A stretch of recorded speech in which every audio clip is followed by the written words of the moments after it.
election to Ferdinand Marcos, the best-known modern leader of the Philippines, and not for positive reasons. Ferdinand Marcos held control over the Philippines between 1965 and 1986. Marcos began as a president elected on promises of economic and social reforms, and ended in a brutal dictatorship. A military attempt to bring part of Borneo under Philippine rule prompted a massacre of Muslims in southern parts of the archipelago, a terrible occasion that was made worse by the Marcos administration's suppression of journalism around the events. Despite this, he was incredibly popular and won a second term in 1969. His second term saw a great deal of unrest, beginning with massive financial problems directly related to his unrestrained spending during his campaign. Demonstrations that turned violent, rumors of a planned coup d'etat, and an attack during a campaign rally allowed Marcos to suspend the writ of habeas corpus and enact martial law in 1972. His political opponents were forbidden from expressing themselves, even in a peaceful manner.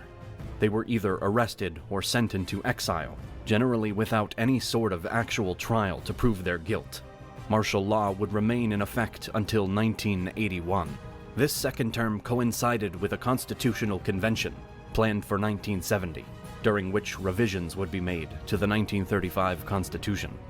Marcos used this to his advantage, arranging changes to the government that allowed him to remain in power after the provisions of the earlier constitution would have required that he step down.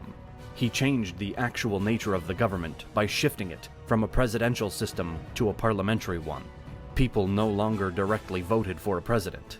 The party with the largest number of seats in Congress nominated their candidate. By 1973, the new constitution was in place, and no one could effectively oust Marcos. His new administration was composed of nepotists who enacted his policies while enriching themselves. Marcos also assured the support of the military with a steady supply of money. Marcos claimed that he needed to enact these policies to ensure that the new society he was creating would thrive. He vowed to eliminate corruption, ease economic strain on his fellow citizens, and make the Philippines a stronger international player.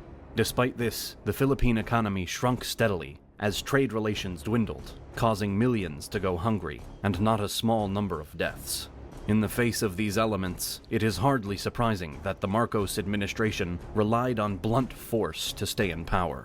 Those deemed a threat to the regime were arrested and held without trial, and only released if they were scared into submission. Records show 3,257 extrajudicial executions were conducted, along with 35,000 documented incidents of torture. International pressure mounted for Marcos to cease his human rights violations and restore civil rights throughout the Philippines. Martial law was officially lifted in January 1981, but Marcos retained all of the power he'd held during that time.